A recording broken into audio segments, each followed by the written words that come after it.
So here is what I think the problem with New Jersey. And I say this to be clear as someone who spent the first 6 or 7 years of his life living in northern New Jersey. So I am a New Jerseyan myself, at least when I was young. It's that when you drive on the turnpike in northern New Jersey, you just cannot avoid driving through industrial refining wastelands. And I feel like it's just very hard for any state to recover from that when millions and millions of visitors to your state. But it's the sell too, because the sell is itself the Garden State, and then you're like driving through that. It's like the contrast and expectation. Well, that's not the garden part of it, Scott. Well, they shouldn't call it the Garden State Highway then, or whatever they call it. Turnpike. Parkway. Thank you. I don't think anyone will defend the Garden State Parkway. But it does have some good rest stops. There's the Walt Whitman rest stop. There's a rest stop, the Vince Lombardi rest stop, famously the site of a mob hit several decades ago. There's all this beautiful, colorful local history. But the real question, though, is can you pump your own gas? Because a state that doesn't allow you to pump your own gas is not a serious state. It's about safety, Alan. The people in New Jersey are too dumb to be able. When I was learning how to drive, I had to go out of state to learn how to pump gas. I had to cross the Pennsylvania border. Isn't that the stupidest thing you've ever heard? I would also find it more persuasive if most people who haven't tried to pump my gas in New Jersey weren't smoking a cigarette while they did it. That's the part that I find less we like to live on the edge, Scott. You really do. All right. So we have in the pros column, we have tomatoes, blueberries, and Italian food. Mm-hmm. We also have a state monster, the Jersey Devil. It lives in the Pine Barrens. It has cloven hooves. It will eat you. Cool. Okay, so we have fruit, pizza, Italian food, the Jersey Devil, and on the other side, it is stinky and you can't pump your own gas. I don't know, hard to say. The northern part of it is stinky. And that's really just southern New York, if we're being honest. Nobody can be sad if that part goes away. Shots fired.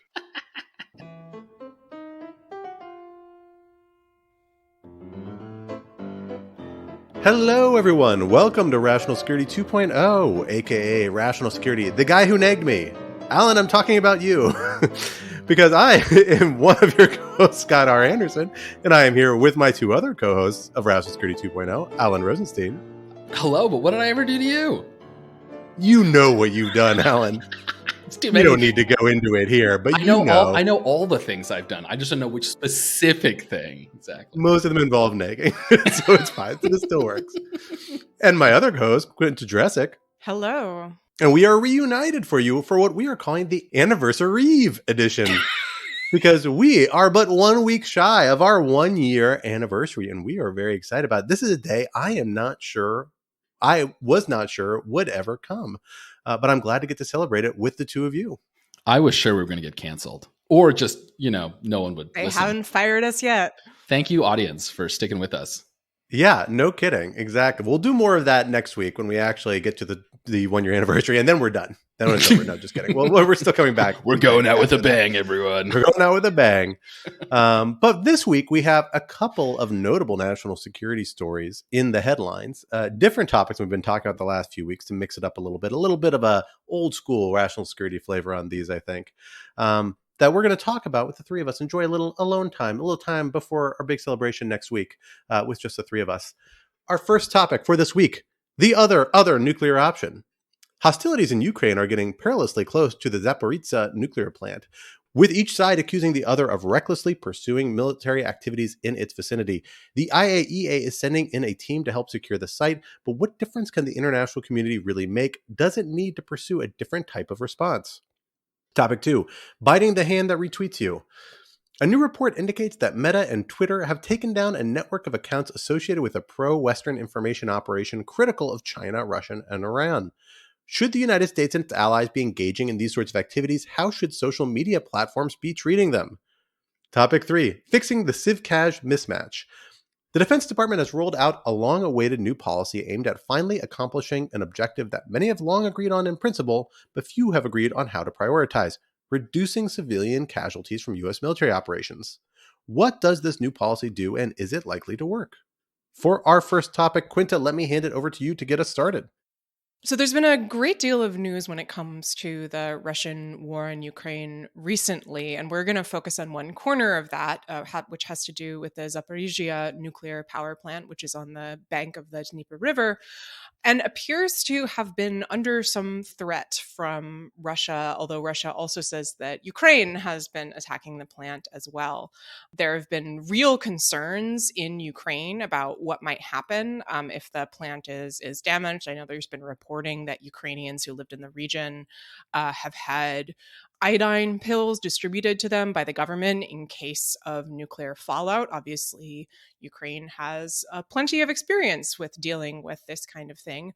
And because, in part, of these concerns about what's happening with the plant, the International Atomic Energy Agency, which I think has one of the hardest to pronounce acronyms, IAEA, is sending a team to cross the front line and inspect the facility for safety reasons, which in itself sounds like a pretty exciting mission. So there are a lot of different threads here. Frankly, my first question is, we saw early in the war, I think, concerns that Russia was targeting nuclear power plants early on. There was an occupation of the Chernobyl facility. My impression had been that Russia had kind of backed away from that precisely because it was so dangerous. Is this a change in tactic on their part, or am I wrong and they've just been doing this all along despite the dangers? Either Scott or Alan, I'm curious for your thoughts. Well, so my understanding of the status quo of this site is that it's still contested. We have a situation where, by my understanding, although correct me if I'm wrong on this, the territory around the plant is occupied mostly by Russian forces, but it's currently being contested as part of this new offensive the Ukrainians are launching, although there's some dispute as to whether it's actually started or not yet, to try and push and take back parts of the southeast. The site's being still run by Ukrainian staff who are still working there, but kind of under Russian supervision. And so that's my understanding of the status quo as we speak. The challenge is that both forces, both sides of this conflict, have these military objectives, legitimate or not, but what they see as military objectives in the vicinity. They have forces stationed there in the territory nearby the plant. There have been allegations of Russians launching attacks from relatively close to the plant that the Ukrainians then feel like they have to respond to for military necessity reasons, even though they recognize and are probably more aware than anyone of the real risks to the Ukrainian populace around this site if something were to go wrong very seriously at the nuclear power plant. And it's worth noting, this is a very, very big nuclear power plant. This is the biggest one in Europe. It is one of the 10 biggest ones in the world. And so it has a lot of potential to go very wrong, even compared to other kind of comparable sites in the region and in the world. And so for that reason, it's in this very dodgy situation. This is why both sides are able to each blame the other for endangering the plant, because they actually both are engaged in legitimate military activities, or maybe not legitimate, but actual military activities close to the vicinity of the plant, and maybe even engage in even a higher, more intense level of conflict in the days and weeks to come. Yeah, I agree with Scott that this is tricky. And I think it's tricky in a way that ultimately favors the Russians rather than the Ukrainians / the West for a couple of reasons. First, this is a Ukrainian power plant on Ukrainian soil. So if there were to be an accident, the area that would be at least initially most impacted is Ukrainian land. So in that sense, that immediately has to make the Ukrainians a little more cautious. Second, nuclear accidents are, I think, one of the relatively few things that could turn Western, and in particular Western European public opinion against the Ukrainians. And if not against the Ukrainians entirely, then against the sort of really vigorous support they've received so far. And frankly, even if that accident were to be caused by the Russians, though in the context of a war, it's hard to say when you have an accident who exactly caused it, because it's a outcome of both sides shooting at each other. Even if we can say fairly that the Russians are ultimately responsible for all of this, I think that could still put those who are less enamored of supporting Ukraine, especially again in Western Europe, they put them in a stronger rhetorical position. Honestly, we've been talking a lot about the danger of nuclear escalation in this conflict. And obviously, for good reasons, we talk about Russia's potential use of tactical and nuclear weapons. But it strikes me that, honestly, a intentional or accidental incident at one of these nuclear power plants is actually more likely to be a source of nuclear escalation. It's obviously a different kind, but in some sense, the specter of nuclear is the specter of nuclear, and it freaks people out for understandable reasons. And then finally, and maybe this is a little speculative, but I think it's also important, it seems increasingly clear that from a long-term climate change perspective, nuclear energy has to be part of the mix.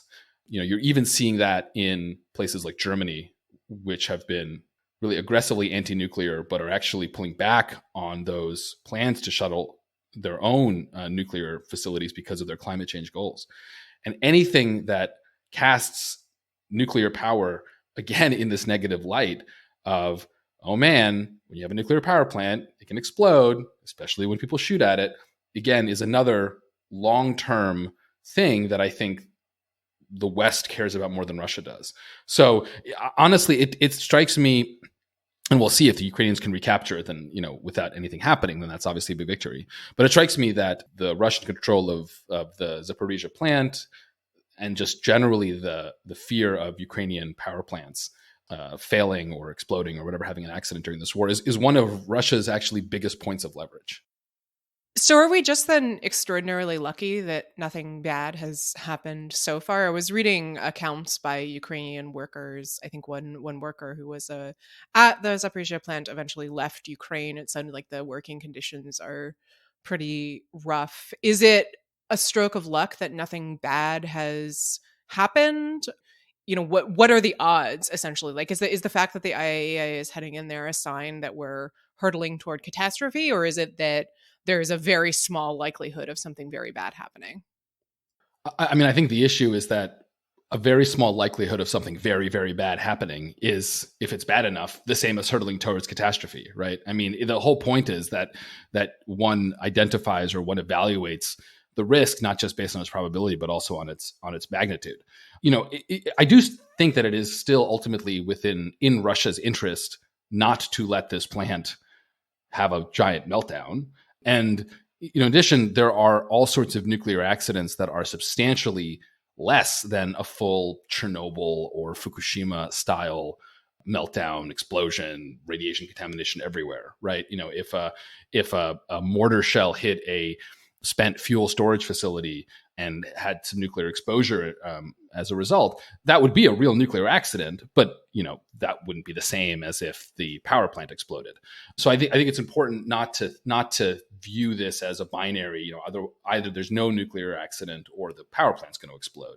But in that respect, yeah, I mean, I do think we are pretty lucky that nothing too bad has happened. I'm kind of just curious why the IEA. Oh God, you're right. I can't say it. AIA. I'm just going AIA. Why the agency hasn't sent in folks before? Whether it's because they didn't view the risk as high enough, or whether it wasn't safe before. Why now?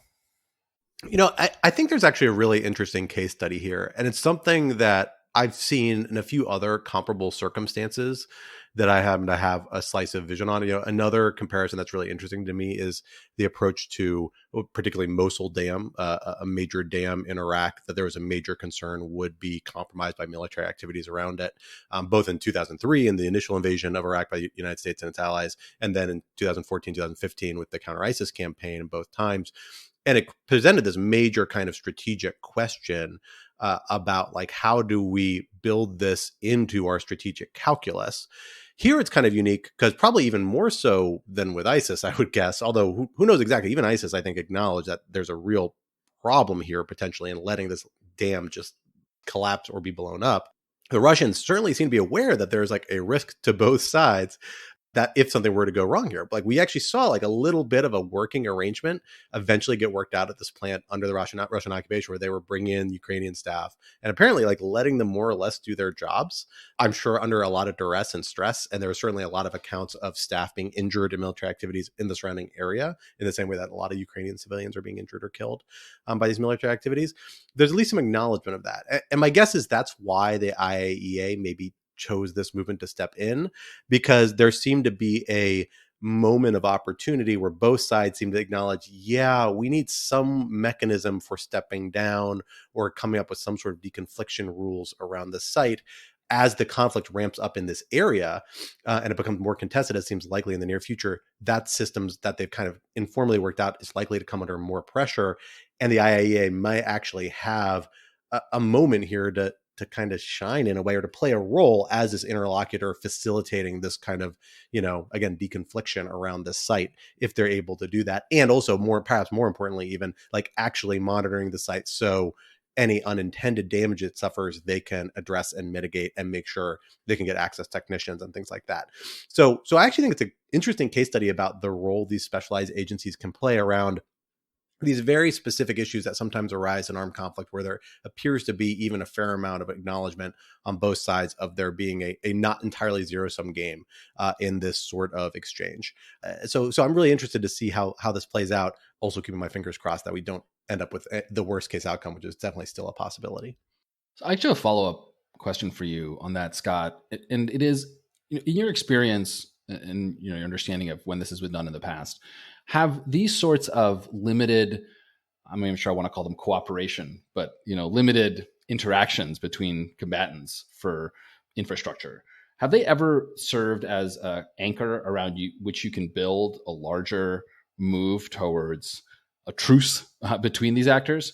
I'm not so naive as to be an optimist about the war in Ukraine, but I do wonder if there's a scenario in which, especially if there's can be some MO developed between the two sides with respect to the power plant, that can then serve as a way that each side can back off a little bit while still keeping face, because each side can say, look, we went to war, but this war started getting real scary for everybody, and it actually was in everybody's interest, given that there are nuclear power plants involved, to back off a little bit, and even if that isn't really the case. Query whether that is compatible with Ukrainian President Zelensky's aggressive, and I think rightly so, posture in trying to put the Russians on the kind of back foot after 6 months of this war. But I don't know. Hope springs eternal. Yeah, I don't know enough about case studies in this domain to say category. Nothing jumps to mind as to anything leading to like a broader like peace sort of negotiation, although that is like, a classic kind of model towards facilitating like negotiated solutions, is just like you just start negotiating around technical functional things to the extent you can at lower levels, building up those chains of communication, and then hoping that those lines of communication open up other ways to deconflict and find, shared interest, or at least non-zero sum game sort of situations. I do think it might be something closer to the latter you're describing, in that, again, both sides seem to recognize like there is actually a point of concern here that they both share.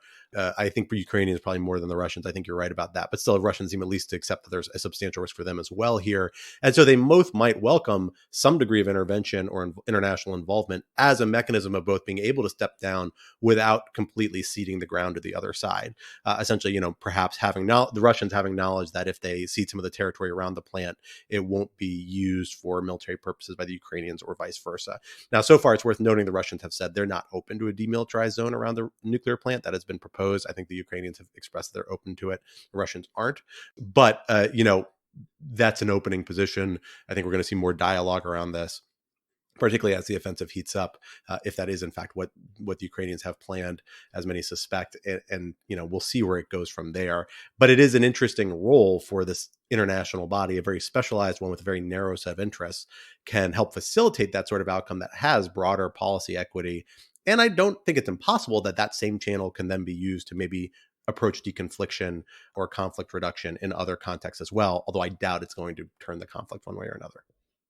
So, Scott, I know that you had thoughts as well about sort of where this falls in terms of international law and the law of war, given that obviously attacking a nuclear power plant is very bad for everybody involved.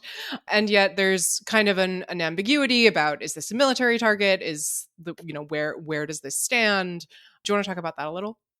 Yeah, it is actually this really interesting kind of like lacuna in the law of armed conflict, where essentially you have very general rules that say, look, you're not supposed to pursue military activity where, I'm stating this very broadly, but in the broadest possible terms, you're not supposed to pursue military activity except where the military advantage it yields you exceeds substantially the cost to civilians, right?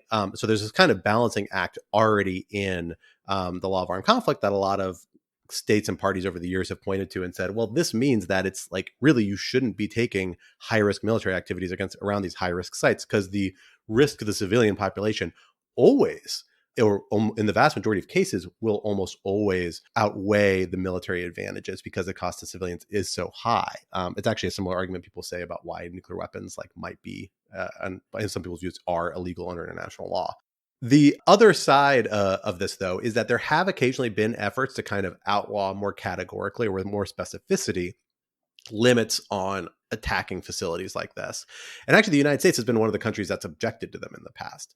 The United States has taken the view, as frankly it often does with these kind of law of armed conflict standards, that it's taken a more permissive view of a lot of law of armed conflict rules, saying, look, I mean, yeah, we think in the vast majority of cases, the balancing test says this would be an inappropriate thing to do. But there might be genuine situations where the military necessity really warrants this sort of action in taking out a nuclear power plant, for example. And so we are hesitant to embrace categorical rules that prohibit that. So that was actually an issue with the two additional protocols to the Geneva Convention, AP1, AP2, both of which have provisions that kind of suggest a more almost categorical, if not categorical, prohibition on this sort of thing.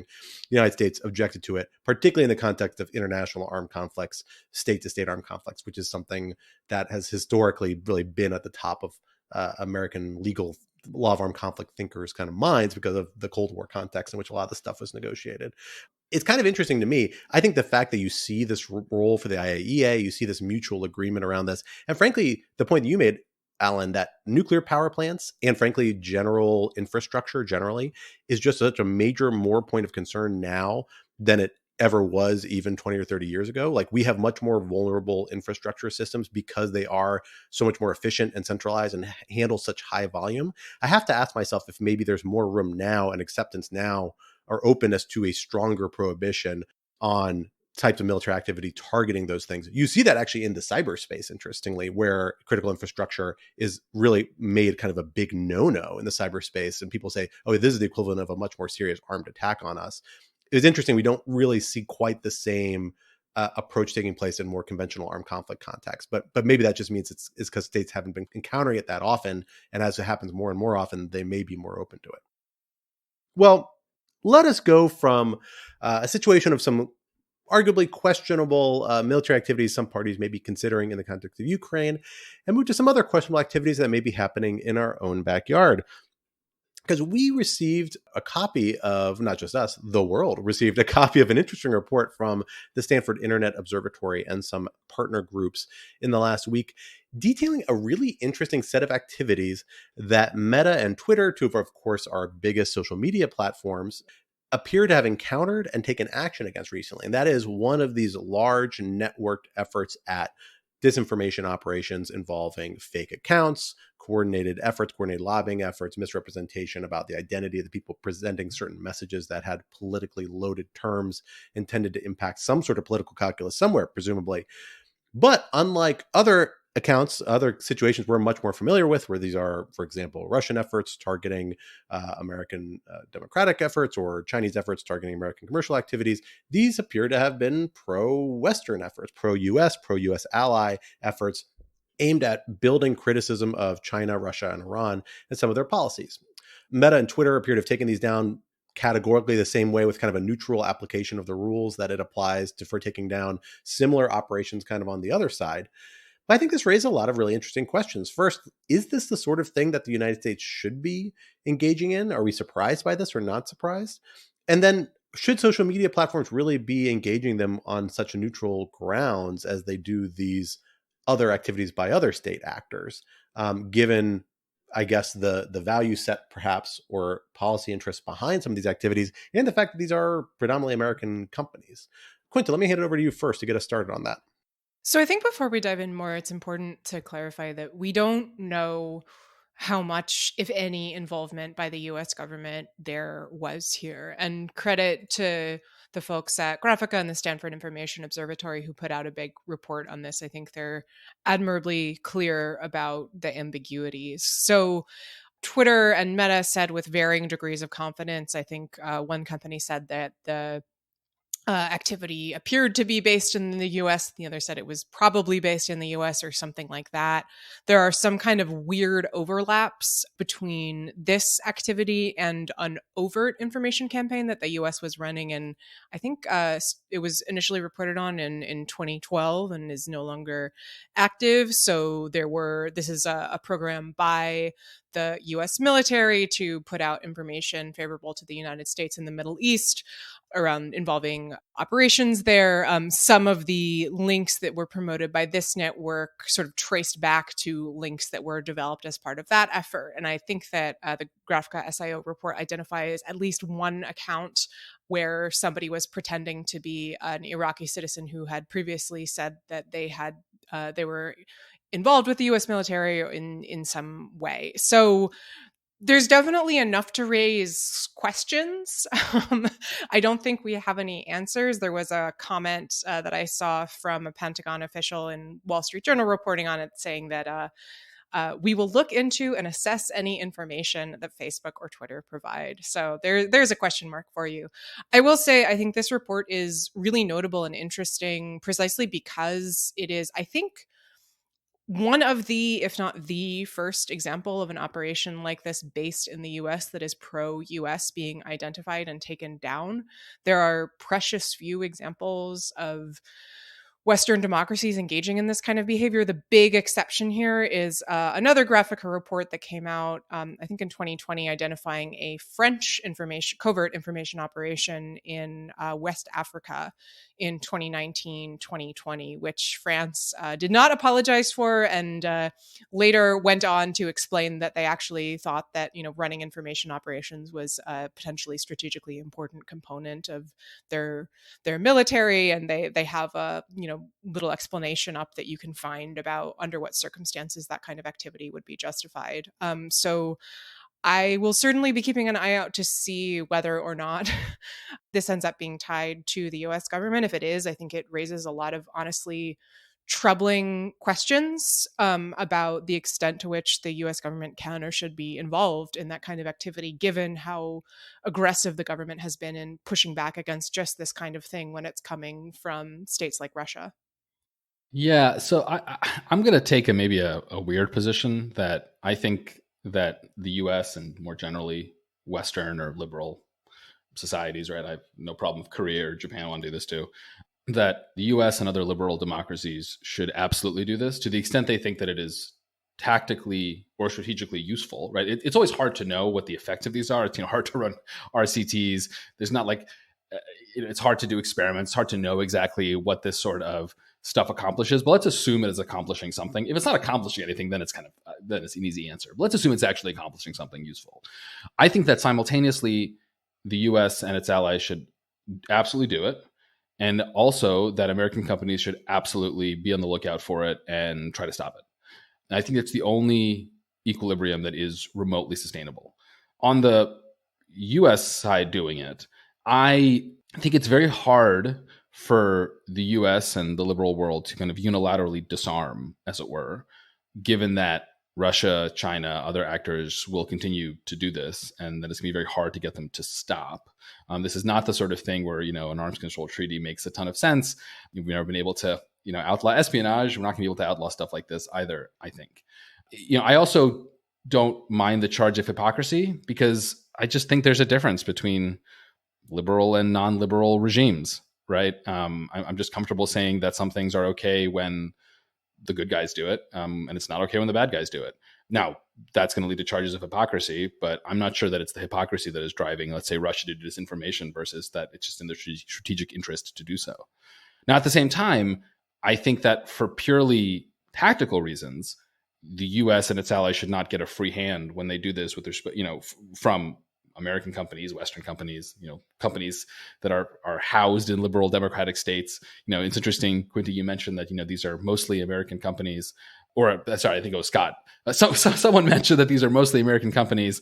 And it's like, in some sense, yes, but in other senses, I'm not even sure what kind of company Twitter or Google or Apple is, right? They're these like giant multinationals that run the universe. So it's an interesting question to what extent they are American companies. I mean, sure, they're incorporated in California for the most part, so I guess that makes them American. But more generally, I just think that they would lose so much credibility if they were not seen as aggressively being neutral, in fact.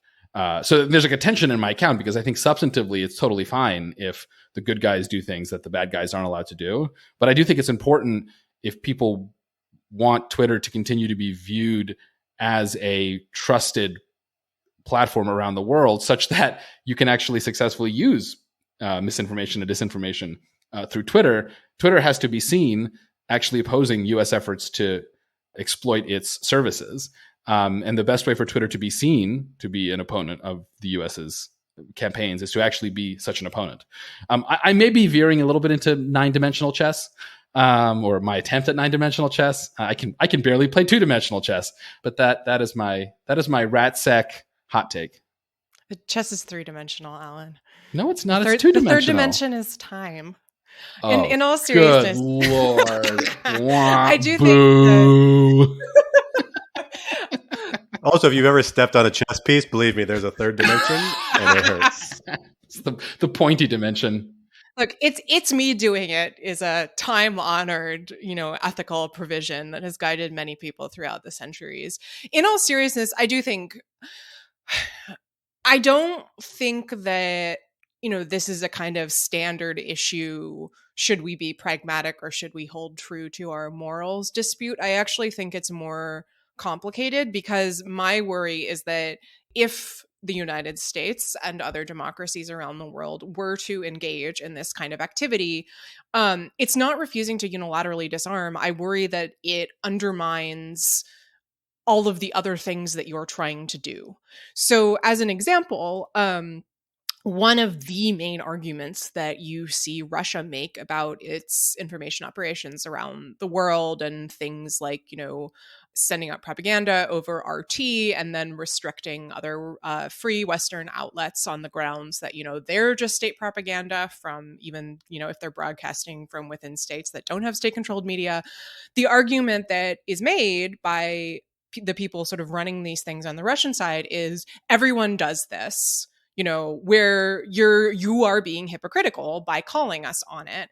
And I do worry that there is an extent to which getting down in that mud pit, even if you are doing it because you're the good guys, gives the people on the other side a great deal more credibility in saying everyone engages in this kind of activity. We're just doing exactly what they were doing. And that those arguments do have sway with people. Like that really does matter. And so I suppose in a way what I'm making is, again, the kind of, be careful when you look into the abyss, lest the abyss also look unto you, right? That listeners, Alan's making magical wiggly fingers. Yeah.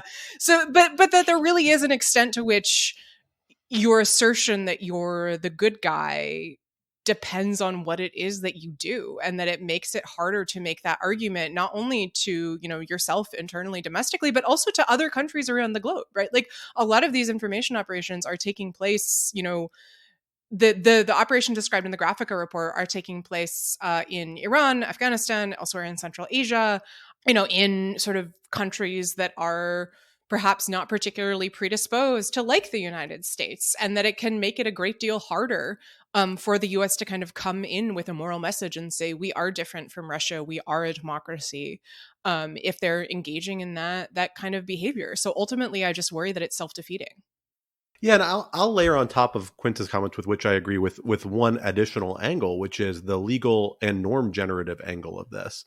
There is a very credible international legal basis for saying these information sites or operations, particularly the sort launched by Russia aimed at U.S. democratic activities, are violations of international law, in my view, or at least in serious tension with international law, with obligations not to interfere with the autonomy and integrity of foreign states. Usually the kind of reserved democratic activities is something that you see states are not supposed to be intervening or interfering with each other. Now, this is a constant source of tension for a lot of countries over human rights. You see a lot of countries saying, oh, you can't critique my human rights record. That is a matter of my internal affairs. You're violating my sovereignty foreign diplomats get out, foreign NGOs get out, be quiet, silence, etc. And there's this debate about, well, that's not really an area of your sovereignty. You've made international human rights obligations. That's why we are allowed to comment and start commenting on this area. Nobody else is giving away democratic rights. If anything, like international human rights obligations and other international treaties reinforce democratic governance and democratic norms, even in undemocratic countries. So, I think there's a good case that it's okay to be proactive and vocally, openly, if you are a country encouraging compliance with human rights obligations, civil liberties obligations, other international legal obligations of foreign governments. I guess if you want to do it openly as a other government, if the state doesn't prohibit you, if Russia wanted to run a, article in Washington Post and buy out a page saying don't vote for Joe Biden, and that were not contrary to U.S. domestic law, I don't know if that'd be a problem either. I think it actually is contrary to U.S. domestic law, but I don't think that would be a problem either. The issue here is the fact that you're doing this surreptitiously. You're really and in a zone where, in a way, that's not clearly like, maybe this stuff is aimed at promoting human rights obligations, and therefore maybe it has a better international legal argument behind it. But it doesn't seem like it, at least in all these cases that are kind of suggested in this report. Like certainly like, Iran, there's a lot of legit objections to what Iran is doing, but a lot of the activities around, nuclear activity, things like that, international legal critiques of that are a little more complicated. And so, if you really want to build up a norm to say, hey, like we shouldn't be doing these sorts of really core interfering with how each other's democratic systems operate, like, which I think is a good norm to operate. And one the United States historically hasn't always respected, but I actually think has done a better job of the last 20 or 30 years and should continue to do a good job of, these sorts of activities kind of run counter to that. Now, that's a reason why the United States probably is never going to acknowledge that it did this if it was behind it. It was probably if covert activity, right? And the United States, there's always this struggle saying, well, when is the trade-off? When do we do something? We do things that are covert precisely because we know they run in tension with our other public stances and how we're trying to develop state behavior. So we're not going to acknowledge it or admit it, but we're going to do it anyway. And what are the trade-offs there? I don't know what the right answer there is in this case. Maybe there's a case to be made for certain limited covert applications of these activities. But in this environment where you're really encouraging and pressuring these platforms to develop tools for detecting them and removing them, it's going to be really hard to effectively do any of this covertly. And that seems to weigh really, really strongly against the idea that you can get away with this, because there is this cost of being exposed in it in terms of you're undermining the ability to build the norms to prohibit this sort of behavior. And in the long run, I think that is worth kind of cultivating. I will also note, just as a one technical point, the French operation that Quinta noted earlier, the French actually came out and acknowledged what they were doing. And they basically said, this is an extension of conventional informational operations that are allowed during times of armed conflict in an armed conflict context.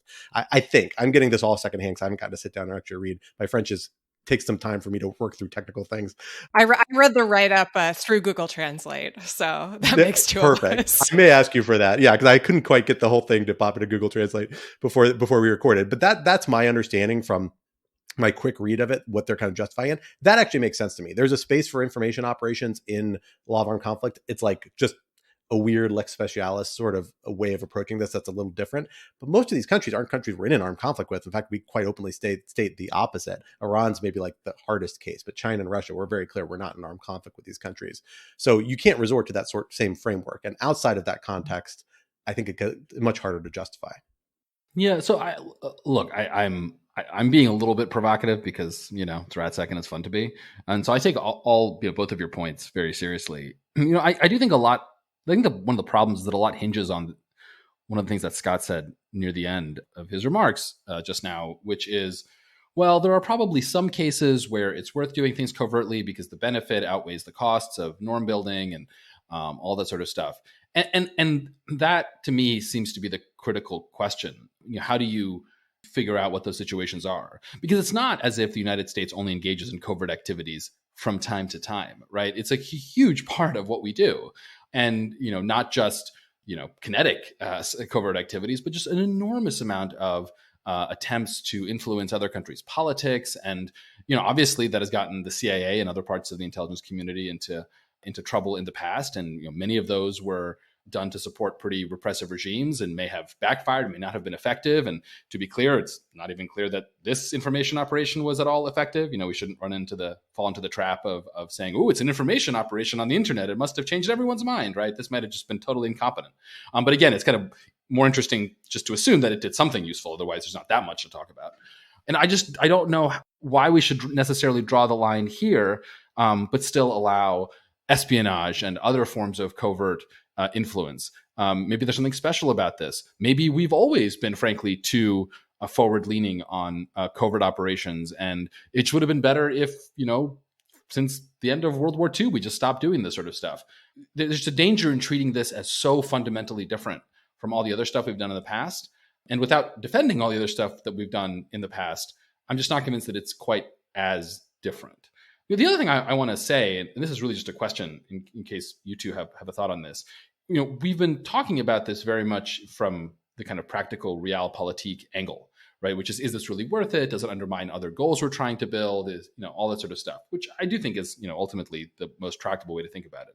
But there is a moral question here, which is it appropriate to use the global public digital commons for this sort of activity if you are the good guys, as it were, right? If what you are promoting is liberal democracy rather than authoritarianism. I will say I am kind of searching my intuitions, and I am untroubled by this. Obviously, it's better if you can convince people openly to vote for the right side. But I think in some cases the covert nature may be justifiable, and I'm curious what you all, if you share my moral intuition here, or if you think there's something really morally objectionable in just not being honest and not saying this bot was paid for by the United States government and it approves of its message. I gotta say, my instincts are violently in the other direction. I predictably so. I just think that it undercuts what the argument that the United States would be making is about why it is the good guy and what makes it different. And I do think that, look, a lot of the conversation around disinformation and misinformation around from the last 6 or so years has been, I would argue, kind of overstated and over dramatized. But I do think it cuts to very real anxieties about what it means to exist as a member of a public space in which information is distributed, and what we mean when we think about agency and participation in those spaces. And that anxiety there, I think that kind of moral instinct that there's something wrong here is worth paying attention to, even as we should and are, I think, being more careful about, not exaggerating the extent to which this kind of stuff has an effect, and so on and so forth. So I really feel like there is it's not necessarily a slippery slope argument, maybe just like a fall off a cliff. It strikes me that there is something that just inherently undercuts the entire argument that you are making about why you are different if you begin engaging in this kind of activity. That being said, obviously France disagrees. Well, let's go from one controversial U.S. policy to another controversial U.S. policy, though maybe becoming less controversial because moving in the right direction. Last week, the Defense Department announced a new comprehensive plan to limit civilian deaths in U.S. military operations. And this came in the wake of a lot of things, but in particular, a Pulitzer Prize-winning series in the New York Times, headed by Columbia journalism professor Azmat Khan, that reported a remarkable set of findings. Not only the extent of civilian deaths due to American military activity, an extent that was often much larger than the military publicly acknowledged, but also just how often the military didn't even know what was happening, didn't itself have a good handle on who it was dropping bombs on. This made quite a stir. Like I said, it won the Pulitzer Prize and appears to have made a pretty big impact within DoD itself. Obviously not the only thing that led to this new policy, but one of the kind of many pieces of reportage and analysis that has culminated in this. I also want to plug a post that went up on Lawfare on Monday that goes into depth about this policy and kind of does a point-by-point analysis of it. But in lieu of that post, Scott, let me start with you. What are the main points of this plan, and how big of a change is it from past practice? Well, if it gets fully implemented as it lays itself out, I think it's a pretty dramatic change and a good one, certainly from the perspective of people who have been advocating for these sorts of policies and support them. And I would put myself in that camp generally. What we see here is really a systematic effort to really seriously deal with this problem. Up until really the last 15 years, 10 years, we really saw the military approach this as part of a big matrix, this question of civilian casualties, I should say, as part of a big matrix of different consideration that go into targeting decisions. It was one of the factors that had to be taken into consideration, but there's a whole lot of judgment call that goes into those sorts of decisions on the field. Field commanders sometimes have the opportunity to consult JAGs on them on legal issues, but even the legal issues hinge on facts that are open to a lot of subjective assessment. And so there is I think as anybody who's worked in any sort of bureaucracy might understand, there is a tendency for institutional drift or institutional focus. As a particular set of limitations on civilian casualties becomes more restrictive towards achieving one's more direct military objectives, which is the main thing military officers are responsible for, those metrics for evaluating civilian casualties tend to slide, and they can lead to pretty horrible outcomes. Even when actors at least think they're pursuing these things in good faith, think they're taking them seriously, and then try and pursue an effort, perhaps even to investigate them after the fact. But if it's not adequately resourced, if they don't have appropriate methodology, they don't have people trained how to do it, not that effective. So this really systematically tries to get at this. It sets up a permanent kind of body in the Defense Department that's going to look at this, going to train people to do these sorts of investigations. It's going to build them systematically into targeting decisions, both at a training level and at an operational level, basically kind of encouraging them to, I think, red team is one way it's kind of described in the report, second guess a lot of these decisions. This role that JAGs often play, but this is kind of giving people who are a little maybe outside of the normal conventional chain of command and responsibility the opportunity to give a little bit of more independent insight and criticism of certain decisions being made. Perhaps more importantly, it also really lays out a systematic means of collecting information. Right now, there's actually not even systematized data around civilian casualties across different combatant commands, which are kind of like the geographic hubs of U.S. military activity or other components. And I don't know what the intelligence community does, but I suspect it's also very different from what DoD does. And so it's really hard to really evaluate like which tactics works, which ones don't. There's been a very, very active and vocal NGO community, really actually working closely with a lot of people in the Defense Department for many years, trying to build out some apparatus for better doing this, because there are private NGOs, international organizations, and elements in the military itself that have been empowered at different times or less empowered at other times that have developed methods for doing this more effectively. And so this really does take a number of steps, it seems like, to implement those things. The number one criticism it's gotten, that it got kind of off the bat from some media critiques. Politico in particular ran an article that this was the headline, which I think a lot of people took issue with pretty reasonably, basically saying, hey, it doesn't really talk about numbers or staffing or any of these sorts of concrete decisions, which are true and correct, but it lays out a process for getting at those with Congress, with the combatant command. You have to kind of go through the process of billeting those positions, getting them funded, getting them filled, training people to fill them. And so it's not so easy just say, oh, we're going to have 100 people do this in the kind of DoD process. Instead, it lays out a multi-year sort of plan for getting there. And, again, if it sticks, this has the potential to be, I think, a really significant development. Certainly a lot of people in the advocacy community have really stepped forward and welcomed it.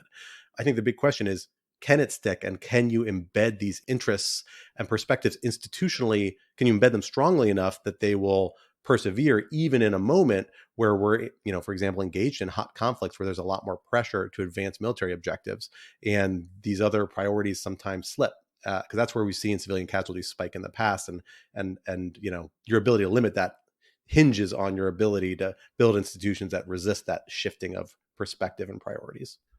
Scott, I'm curious. Do you think that, reflecting on your comment about whether this will stick, do you think that this policy, might be effective for the sort of quote unquote low intensity conflicts that we've been engaging in for quite some time? But if we ever get into a shooting war with China, no one's going to care about this, and that this is fundamentally a strategy that is more appropriate to, like I said, low intensity conflicts, or well, maybe from our perspective, low intensity, not from the perspective of the people on the ground, and not for the sort of larger conflicts that, might occur if China invades Taiwan or, Russia sends a missile into Poland. So that's kind of the classic critique of a lot of these civilian casualty oriented policies. They basically say, look, part of the reason we're able to focus so much on civilian casualties in low intensity conflicts is because you can wait for moments of opportunity to strike, and you can monitor your target like they did, with Zawahiri just a couple of weeks ago for months on end, waiting for the exact moment to hit them when you can minimize civilian casualties. You can't do that in a conventional shooting war against a symmetric peer, a peer adversary who has similar military capabilities, because your opportunities are going to be far fewer and far between to strike without a risk of being hit back. And so when you strike, you have to take your opportunity to do it hard. I do think there's some logic to that. I think that's right. And the law of armed conflict does account for that. If you have a greater military need, law of armed conflict doesn't prohibit civilian casualties. Civilian casualties are always going to be part of U.S. military operations, sadly. But the goal is to make it no more a part than it has to be to accomplish what people see as legitimate military objectives. I think the critique is a little misplaced, though, because even in low intensity conflict, we really haven't seen this effectively made a priority. So even if that's just the one place where you actually want to see progress, we've seen really different approaches across administrations, across areas of conflict, against historical conflicts with very different outcomes. And so even some systemization could really help there. And, there is an argument, and they actually, General Austin addresses this specifically in the kind of report, saying, we think these principles can be scaled up. Yeah, they're going to have to adapt it to a peer conflict sort of situation, but that doesn't mean you neglect them. A lot of these processes, decisions can be adjusted. I do think there's a challenge there, and there's a space for more work on that, saying how can we implement these so that even in a much more dire, time-sensitive, major conflict with a peer adversary, can we ensure they're actually operationalized? That's something we're going to have to think about as we re-enter this era of peer conflict, something I've been thinking a lot about recently. But I agree that with General Austin, I don't think that means they're irrelevant. I think there are ways that you can pull a lot of lessons from our asymmetric warfare period we've been in the last 20 years and bring that to the next conflict. All that said, I don't think it's a coincidence that this is finally getting rolled out after being talked about for 15, 20 years to some extent. We saw an effort at it in the Obama administration that didn't go too far. We saw it get wound back by the Trump administration, who really wanted to make progress in Syria and in Afghanistan and winding down the military conflicts, and tacitly but effectively said, we're willing to accept more civilian casualties as a trade-off for that. And this is the first time we've seen this systematic an effort. I think part of that is because of this historical moment in that the Biden administration doesn't see itself as really committed to any of these conflicts anymore. All we're doing is very limited strategic over-the-horizon strikes. That's definitely its focus of military activities in these asymmetric conflicts. We're not in Afghanistan. We're limited in our conflicts in Syria, as we've seen the last few weeks. It's still there, but it's not the scale that we've had in Afghanistan and Iraq in the past. So I don't think it's a coincidence. This is a moment where it's a lot easier to get people on board to implement something like this. The question then, I think, again, is how do you institutionalize it so that when you have a less opportune moment in the future, people still stick with it? One thing that I had in mind while reading this report was the fact that if I'm looking at data from Air Wars, the number of reported strikes from the Biden administration is like way, way, way down from the previous administrations, both Obama and Trump. I'm curious, Scott, whether you have any sense of whether the fact that the military is clearly taking this issue of civilian casualties seriously and attempting to implement this new program, whether there's any overlap between that and the fact that the amount of drone strikes seems to have fallen, or whether I'm conflating two different things. No, I think that's a really good observation. I don't think it's a coincidence. In fact, I think that's a reflection of the same sort of historical moment and change of priorities we're seeing with the Biden administration. The Obama administration, I don't think came into office thinking it was going to stay committed to the asymmetric conflicts that it inherited from the Bush administration. But we saw it try and do a push and a surge in Afghanistan to try and, stabilize the situation there enough to facilitate U.S. withdrawal. Not successfully, at least by the end of the Obama administration, although it arguably played a role several years later. We saw it in Iraq, initially withdraw, then quickly get sucked back in through the counter-ISIS offensive, which was a major priority for its last few years in office, and a conflict that really you saw a lot of these questions come to the fore because ISIS forces were so intertwined with civilian populations and major urban centers. And so you saw a real commitment by the Obama administration to those conflicts. The Trump administration, I think, was less politically committed to those conflicts, but there was a real priority on trying to enter them on a strong footing, to put it kindly. And I think they really President Trump seemed intent on both ending those conflicts and getting out, making several efforts to withdraw and push towards withdrawal, but not wanting to seem weak while doing it. And the approach for doing that was to up the tempo of strikes, to put more military pressure on opposing forces. And that came at the cost of civilian casualty. That's pretty well documented at this point. And I think knowingly, I think people understood that was going to be the trade-off, and that's the decision they made. And now the Biden folks are of a different priority because they, for better or for worse, having withdrawn from Afghanistan, limited conflict in Iraq, and not having any other major asymmetrical conflict. Again, you have Somalia, you have Syria still happening, Yemen a little bit, but nothing major. I think they're in a position where they can drop those drone strikes and therefore adopt much more restrictive approaches to how they approach these things. And that might be a very good overdue historical moment to really sit back and think about how we handle these issues.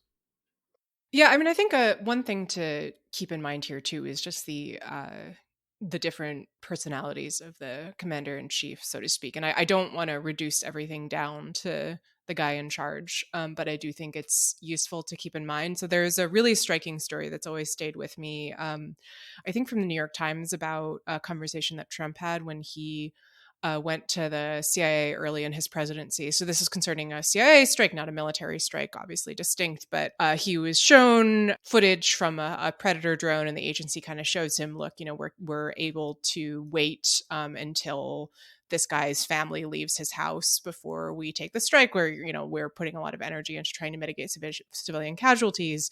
And Trump's response was, according to the Times, "Why did you wait?"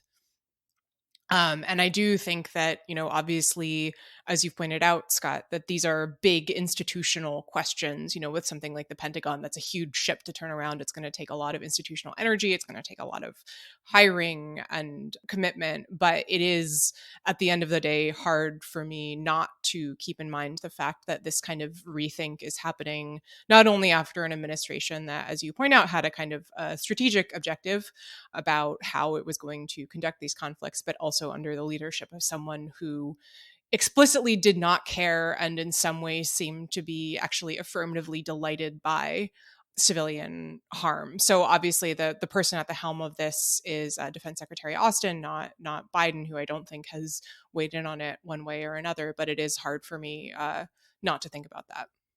And I'll say, just to add on there, I mean, I think that's the real reason why you need to see Congress take action on this.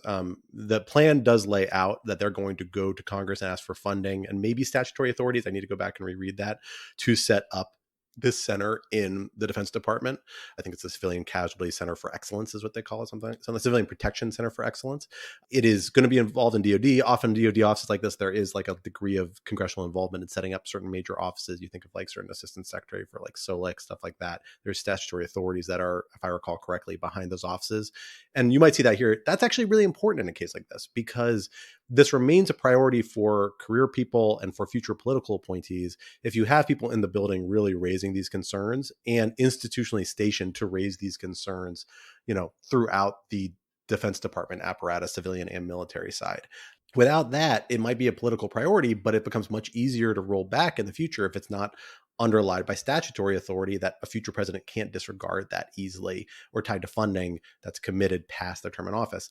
This plan that has come forward, it goes till 2025, 2026 before it's even fully implemented. Actually training the people and getting the center fully up and running, I'm sure will take many years further out than that.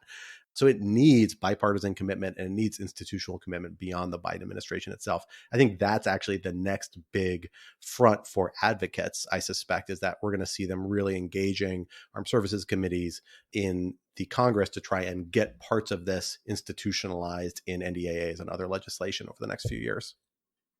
Well, we will have to leave the conversation there for now, but this would not be rational security if we did not give you some object lessons to ponder until we are back in your ears next week. Alan, let me hand it over to you for our first object lesson. So I was in Miami this weekend for my grandmother's 90th birthday. So get it, Grandma. And Miami, lovely, very humid, too humid and too hot. But the ocean was very pretty. But the point is, because I was in Miami, obviously I went to eat really, really, really, really good Cuban food. And my first meal of the weekend was a fantastic, at Sazon in North Miami Beach, a fantastic arroz con pollo, the best I've ever had. And it inspired me to see if I could make my own decent arroz con pollo. And thankfully, as It always does. America's Test Kitchen came to my rescue. They have a phenomenal recipe, which we will link to, obviously. The key, as it turns out, is to really make a good sofrito, right? Get your Cubanelle pepper, a lot of garlic, a lot of cilantro, blitz it up. Oh, and then you get this sauce out of it. It's fantastic. Really, it's like an amazing thing. Made it yesterday. Everyone liked it. The kid liked it. So that's my object lesson. If you can't go to Miami and eat arroz con pollo, make your own. It's not that hard. A good sofrito is almost always the secret. That's my policy at this point. It is where I start with almost everything I cook, and I never regret it. Quinta, what do you have for us this week? Well, I have a question. Do we want a nerdy object lesson, which is also fun, or an object lesson that is just fun? Give us both. You can double up. How about, for variety's sake, a depressing object lesson? They're both kind of depressing in a way. So, okay, two object lessons. The first is the Twitter account at Watergate Day of, which is live tweeting the events of the Watergate scandal as they happened 50 years ago. It is totally delightful. I love it. It is especially hilarious to follow in your Twitter feed if you, like me, follow a lot of journalists who are covering the various Trump investigations, because sometimes you'll just see a little tweet about someone testifying before the grand jury, and it's not, Mark Meadows or anything like that. It's like Donald Segretti or Howard Hunt. It's so fun. Unfortunately, because it is going day by day and it is only 1972 in that Watergate Day of world, we have a long way to go before we get to the really good stuff, but I highly recommend it. The second fun object lesson is that there is a new Mountain Goats album. They are my favorite band, highly recommended. It is called Bleed Out, and it is inspired by action movies. There is a track that is called Wage Wars, Get Rich, Die Handsome, and that is the entirety of the chorus. It is full of bangers. I highly recommend listening to it while you do chores, because it will make your chores feel 5,000% more awesome. That is phenomenal. Mountain Goats, also one of my absolute favorite bands, have done prior concept albums based on Dungeons and Dragons campaigns, among other things. It is a phenomenal group. Goths, so definitely also worth checking out. Also, not just a great band, but a wonderful animal too. I want to hear it for the OG Mountain Goat, which is to say heights. The Mountain Goat. Yeah, it's fantastic.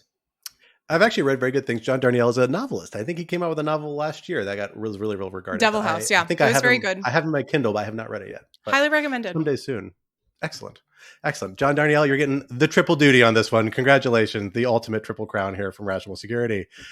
Well, for my object lesson, I'm going to go in a different direction. My co-hosts already know I had a very difficult night last night. I have a toddler who decided not to go to sleep till 4 a.m. He sleeps, by the way, like he's one of the Three Stooges, meaning he just spins around on his side, kicking everything in all directions. Mine does that too. Does he elevate his butt? Because mine is going through like a real his butt's just push. Up in the air. So in the air. And then he kicks out. And like I told my wife had an important meeting early this morning. So I was like, you go sleep in the guest room in the basement. I'll take care of the kid who doesn't want to sleep. So he was just kicking me in the face till like 4:30 in the morning.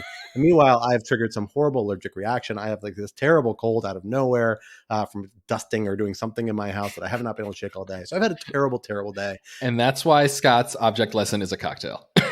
Yes, exactly. No, it is something that picked me up even more than a cocktail, because I got up this morning. I got up before my son got up. I had like 20 minutes to just sit in bed and regret my existence. And I opened up my phone and started poking around on Twitter, and I saw something that brightened me up more than I should ever expect. And that is the trailer for the movie Weird, the Al Yankovic story. If you don't think you're a Weird Al Yankovic fan, you're wrong. And I didn't think I was for the longest time. I associated Weird Al Yankovic and his like joke songs with like the Jerky Boys and Crank Yankers and kind of like prank juvenile humor. I'm still not a big song satire person. Like I will listen to it and be like, that's funny. I don't need to listen to the whole 3-minute song. But really, Amish Paradise doesn't do it for you? I get it. I'm like, through the first chorus, I'm like, oh, I get it. Okay, that's great. And then I kind of lose interest. I'll be completely honest. But he is just such an interesting guy. He made all these appearances on one of my favorite podcasts that became a TV show briefly. And now he's back doing it just a podcast, Comedy Bang Bang. And I saw when I was like 13 or 14 his movie UHF, which is a brilliant, if super weird movie that he made in the late 80s. And he is just such a culturally unique, phenomenally interesting guy. And he is continue this into authorizing this biopic that is so absurd. It's wonderful. It involves him basically having an affair with Madonna that I assume, when they name her Madonna, she says, "Oh yeah, I'm Madonna," in exchange for him doing a satire of her song Like a Virgin. And then I assume this is going to be a bit that he got away with being like, "Oh, Madonna won't sue us if we only make fun of her for like 5 minutes." In fact, she's like a character through the whole movie, as far as I can tell, because she's in all these scenes in this trailer. At some point, he puts his cigarette out on his assistant. He's like doing all these crazy rock star things while rocking a polka. And it's all with Harry Potter himself as the lead, playing Weird Al, who's so good. I think he's such an he's embraced the absurdity of acting and absurd roles that are so interesting. Daniel Radcliffe has, I should say. And it's just like phenomenal. And so I'm so excited for this movie. I have not gone to see a movie in the theater since the pandemic ended. This may be the one I go and see in the theater. I'm that excited about it. So encourage you all, check out the trailer for Weird. It will brighten up your day or anything else. And I will say, I hear Weird Al Yankovic is doing a tour in promotion of the movie. It is a only unpopular songs tour where they're only playing actual rock songs he and his band wrote. They're not doing any of the satire songs. They're not doing anything else. They actually like wrote a bunch of rock songs that occasionally appear on their albums that are genuinely pretty cool and good and worth checking out. And now I want to go see him live because that's actually the part of Weird Al I'm interested in. So if anybody in the DC area wants to go see Weird Al, hit me up. Maybe we'll get like a Rational Security, field trip going. I will fly to DC to go to a Weird Al concert with you. 100%. Maybe we may have to do this. This would be 100% worth it. I just want to see the the unpopular Weird Al concert. I don't need to see the other ones, but the unpopular one I'm very excited about. Well, with that little burst of weird, that brings us to the end of this week's episode. Rational Security 2.0 is, like its forebear, a production of Lawfare. Follow us on Twitter at RETL Security and be sure to leave a rating or review wherever you might be listening. While you're at it, visit lawfareblog.com for our show page with links to past episodes, for our written work and the written work of other Lawfare contributors, and for information on Lawfare's other phenomenal podcast series. And be sure to sign up to become a material supporter of Lawfare on Patreon for an ad-free version of this podcast and other special benefits. Our audio engineer and producer this week was Jay Venables of Goat Rodeo, and our music, as always, was performed by Sophia Yan. We are once again edited by the wonderful Jen Patcha Howell. On behalf of my co-host, Alan and Quinta, I am Scott R. Anderson, and we will talk to you next week. Till then, au revoir!